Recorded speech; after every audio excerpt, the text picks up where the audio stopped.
ଯୁଧିଷ୍ଠିର ମନୋଯୋଗ ସହକାରେ ଦାନ ପକାଉ ପକାଉ ମୁହଁ ନ ଉଠାଇ ଶୀତଳ ସ୍ୱରରେ କହିଲେ, ତେବେ ଯାଜ୍ଞସେନୀ ଯାଇପାରନ୍ତି।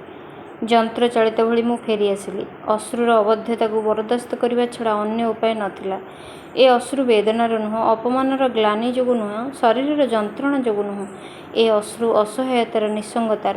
ପଞ୍ଚପତିଙ୍କର ପ୍ରେମାସ୍ପଦା ହୋଇଥିବା ଯୋଗୁଁ ଯେଉଁ ନାରୀ ଆଜି ପ୍ରତି ପଦେ ପଦେ ଉପହାସିତା, ସେ କେବେ କେତେ ଏକାକିନୀ, କେତେ ନିଃସଙ୍ଗ, ସେ କଥା କ'ଣ କେହି ବୁଝିପାରିବ? ଶୋଇବା ସମ୍ଭବ ନୁହଁ। ଶ୍ୱାସରୁଦ୍ଧକାରୀ ଯନ୍ତ୍ରଣା କୋଠରୀ ଭିତରେ ମୋତେ ଗ୍ରାସ କରିବାକୁ ବସିଛି। ମୁଁ ମାୟାକୁ ସାଙ୍ଗରେ ନେଇ ଛାତ ଉପରକୁ ଗଲି। ମୁକ୍ତ ବାୟୁ, ରାଜା ରଜନୀର ସ୍ନିଗ୍ଧ ଚନ୍ଦ୍ରାଲୋକ ଏବଂ ତାରକା ଚର୍ଚ୍ଚିତ ଆକାଶର ଉଦାରତା ହୁଏତ ମୋ କଷ୍ଟର ଅଂଶୀଦାର ହୋଇପାରେ। ଛାତର ଗୋଟିଏ ଧାରକୁ ଆଉଜି ଉଦାର ଆକାଶଠାରୁ କିଛି ଆଶ୍ୱାସନା ମାଗୁଛି। ଦେଖିଲି ଅତିଥି ଭବନର ଛାତ ଉପରେ ଏକ ଦୀର୍ଘ ବଳିଷ୍ଠ ସୁଠାମ ଛାୟାମୂର୍ତ୍ତି। ଛାୟାମୂର୍ତ୍ତି ଅସ୍ଥିର, ବିଚଳିତ ଭାବେ ପଦଚାରଣା କରୁଛି। ବେଳେବେଳେ ଆକାଶକୁ ଚାହିଁ ସ୍ଥିର ହୋଇଯାଉଛି, ଯେମିତି ଏକ ନିଶ୍ଚଳ ପ୍ରଶ୍ନବାଚୀ। କିଏ? ବିଶିଷ୍ଟ ଅତିଥି କର୍ଣ୍ଣ। ସେ ବିଚଳିତ, ବିବ୍ରତ, ଅସ୍ଥିର କାହିଁକି? ତାଙ୍କର ବି କିଛି ଯନ୍ତ୍ରଣା ହେଉଛି। କି ଯନ୍ତ୍ରଣା? ବୈଠକ ଘରୁ ଆନନ୍ଦର କଳରୋଳ ଶୁଭୁଛି। ଯୁଧିଷ୍ଠିର ପୁନର୍ବାର ଜିତିଛନ୍ତି। ଛାୟାମୂର୍ତ୍ତି ଶୂନ୍ୟ ଆକାଶଠାରୁ ଜୀବନ ପ୍ରଶ୍ନର ଉତ୍ତର ମାଗୁଛି। ମା'ଙ୍କ ପ୍ରସାଦର ଛାତରେ ଆଉ ଏକ କରୁଣ ଛାୟାମୂର୍ତ୍ତି ଅତିଥି ଭବନର ଛାତକୁ ଏକ ଲୟରେ ଚାହିଁ ରହିଛି। ଘନ ଘନ ଦୀର୍ଘଶ୍ୱାସରେ ଥରି ଥରି ଯାଉଛି ଛାୟାମୂର୍ତ୍ତିର ଅସ୍ପଷ୍ଟ ସୀମାରେଖା। କିଏ? ମାତା କୁନ୍ତୀ। ଜ୍ୟେଷ୍ଠପୁତ୍ର ଯୁଧିଷ୍ଠିର ବିଜୟ ଲାଭ କରୁଛନ୍ତି, ଅଥଚ କେଉଁ ଗୋପନ ଯନ୍ତ୍ରଣାରେ ମାତା କୁନ୍ତୀଙ୍କ ଆଖିରୁ ନିଦ୍ରା ହରଣ ହେଇଛି।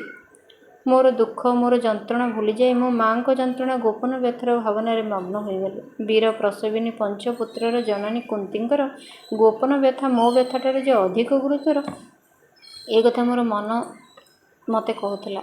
ଭାବିଲି, ମା'ଙ୍କ ଦୁଃଖ ଦୂର କରିବା କୁଳବଧୂ ଭାବରେ ମୋର ପ୍ରଥମ କର୍ତ୍ତବ୍ୟ। ମାତ୍ର ମା'ଙ୍କ ଦୁଃଖର କାରଣ କାହାକୁ ପଚାରିବି? ମା'ଙ୍କ ଛଡ଼ା କିଏ ଆଉ ସେ କଥା କହିପାରିବ ମୋତେ? ସ୍ଥିର କଲି, ସୁଯୋଗ ଆସିଲେ ଅଞ୍ଜଳି ପାତି ମା'ଙ୍କ ଦୁଃଖ କିଛି ମାଗିନେବି। ମା'ଙ୍କ ଅଶ୍ରୁରେ ଅଶ୍ରୁ ମିଶାଇ ତାଙ୍କ ଦୁଃଖର ଭାର ଊଣା କରିବି। ଶରୀର ଅସୁସ୍ଥ ହେଲେ ମନ ସୁସ୍ଥ ରହିପାରେ, ମନ ଅସୁସ୍ଥ ହେଲେ ଶରୀର କିନ୍ତୁ ସୁସ୍ଥ ରହିପାରେନା। ମୁଁ ଅନେକ ଦିନ ଅସୁସ୍ଥ ହୋଇ ଶଯ୍ୟାରେ ପଡ଼ି ରହିଲି। ଯୁଧିଷ୍ଠିର ରାଜବୈଦ୍ୟଙ୍କ ଉପରେ ମୋ ଚିକିତ୍ସାର ଦାୟିତ୍ୱ ନେଇ ନିଶ୍ଚିତ ରହିଲେ। ରାଜବୈଦ୍ୟଙ୍କ ଉପରେ ତାଙ୍କର ଗଭୀର ବିଶ୍ୱାସ। କିନ୍ତୁ ମୁଁ ନିଜ ଉପରୁ ବିଶ୍ୱାସ ହରାଇନି। ମନରେ ସନ୍ଦେହ ଜାଗିଛି, ପଞ୍ଚସ୍ୱାମୀଙ୍କୁ ନେଇ ମୁଁ ଜୀବନସାରା କୌରବମାନଙ୍କ ଦ୍ୱାରା ଅପମାନିତା ହୋଇ ସୁସ୍ଥ ଜୀବନ କାଟିପାରିବି ତ? ପଞ୍ଚସ୍ୱାମୀଙ୍କୁ ନେଇ ମୁଁ ଅହରହ ଜଳୁଥିଲି, ତେବେ ହୃଦୟଙ୍ଗମ କରୁଛି ଯେ ଜଣେ କେବେ ହେଲେ ସମସ୍ତଙ୍କୁ ସନ୍ତୁଷ୍ଟ କରିପାରେନା।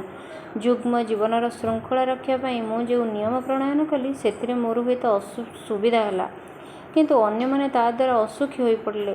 ଭୀମ ମୋତେ ଅଯଥାରେ ଅନେକ ସମୟ ଅଟକାଇ ରଖନ୍ତି।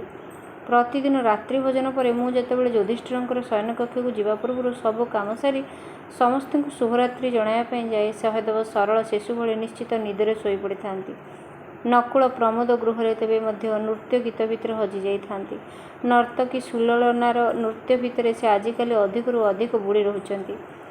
ଅର୍ଜୁନ ପାଠାଗାର କକ୍ଷରେ ଶାସ୍ତ୍ର ପଠନରେ ନିମଗ୍ନ ଥାନ୍ତି। ଶାସ୍ତ୍ର ପଠନ ଏବଂ ଅସ୍ତ୍ରବିଦ୍ୟା ଅଭ୍ୟାସ କରୁଥିବା ସମୟରେ କେହି ତାଙ୍କୁ କୌଣସି କାରଣରୁ ହେଲେ ମଧ୍ୟ ସାମ୍ନା କରନ୍ତି ନାହିଁ, ତାଙ୍କ ଏକାଗ୍ରତାରେ ବ୍ୟାଘାତ ସୃଷ୍ଟି କରନ୍ତି ନାହିଁ। ଏହା ତାଙ୍କର ନିର୍ଦ୍ଦେଶ ଏବଂ ସେଥିପାଇଁ ହୁଏତ ସେ ଜାଣି ଜାଣି ବିଳମ୍ବିତ ରାତ୍ରିରେ ମଧ୍ୟରୁ ଏଥିରୁ ଗୋଟିଏ କାର୍ଯ୍ୟ